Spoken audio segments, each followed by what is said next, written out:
Unprotected environment, unspoken topic, and unheard voice can definitely harm anybody in this society. So, happy morning to everybody. I'm Yashodai Damodaran from First Step Institute, a gateway to unleash the potential within yourself.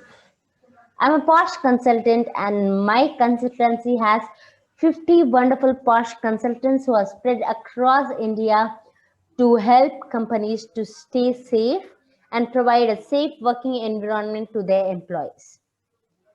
So what we do regarding POSH is we create a POSH committee, an internal committee that can hear on POSH cases. We spread awareness on how to prevent yourself from any kind of sexual harassment to the employees. And finally, we help companies to submit their annual report to the nodal officer. So what is this POSH and what are various things that are surrounded around POSH? My trainers are coming along with me and a beautiful panel to discuss about various things on POSH. So do like, share and subscribe this YouTube channel so that you can receive more and more updates on POSH. So here we go with various speakers on various topics of POSH. Thank you. What do you think would be the different kinds of sexual harassment? Now that we know that it may be, it's a myth that it doesn't happen only with physical touch, and then at workplace we feel that it's only at office and not maybe on the way back or traveling or things which Nafisa has clarified. What do you think, Yashodai, is the types of sexual harassment? Do you want to enable our Yes. viewers on that? Yes, Raina. So, as you rightly put up, maybe the one aspect of harassment has already been touched by Nafisa. That was like non-verbal contact. Okay. So, when I say non-verbal contact, it involves all the text messages that I'm sending over WhatsApp or over any cyber that any cyber account that's over there.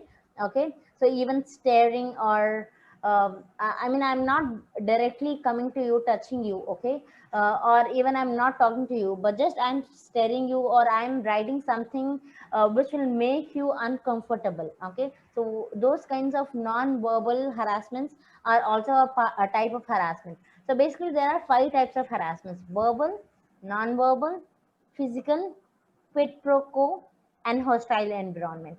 So everybody understands about physical harassment very well. And again, it's a myth that only physical harassment comes under POSH. So it's not so. There are still more issues that are related to the harassment that can be considered as that can be considered under POSH. So we spoke about physical harassment and non-verbal. So verbal harassment would be any sarcastic comment based on sex, religion, caste, or it can be based on sexuality or racism based on your country, or it can be any such obscene comment. Okay, that again harms the harmony of the team, or that wherein the girl feels very demotivated, very depressed by just hearing the comment that's being passed on her. So even that can be a kind of harassment that can be taken into account. Then quid pro quo, it comes into picture when manager tries to tell the girl or tries to tell uh, employees that I can give you a promotion, I can give you a salary hike, but on one condition: you have to abide by what I'm saying, or you have to do me a sexual favor. So when such favors are put up, when such favors are asked in return of some I mean some benefits that can be given in workplace, that is known as quid pro quo.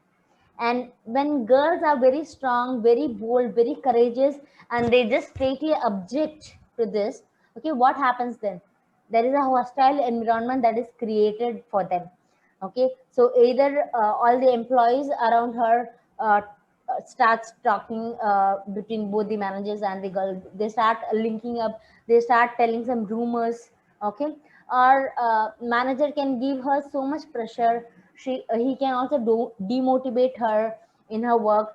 He can also depromote her.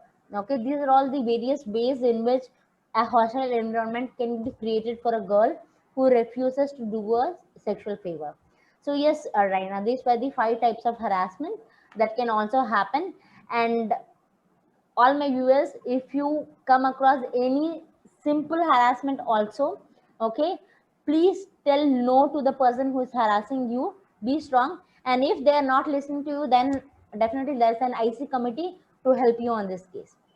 Over to you. Wonderful. They were wonderful inputs. Yeah, Shuddai, in fact, a friend of mine just came up 3 days back and she was asking me, I've been discriminated on color, Rena. So does that come under posh? What do you have to say on that? Yes, it definitely comes under Posh. So, I mean, straight away, she need not go and complain to Posh, but then she can tell to the boy that, see, I'm not comfortable with the way you're talking to me. So, please don't talk in these means, because intention is not important, but the impact is very important. The way it was taken by the girl, that's very important. For instance, uh, it might be very common in your culture to say that, hey, you're looking sexy. Okay, but when you address this kind of comment to a girl from village or to a girl from down south, that's it, gone. So her entire work is being stopped, and I mean, there are lots of emotions that goes on into her mind. So she'll not be able to concentrate or do any take any further step. So you have to be very careful. You have to be very sensitive to the culture from which your employee is coming while passing any comments. So yes, Raina.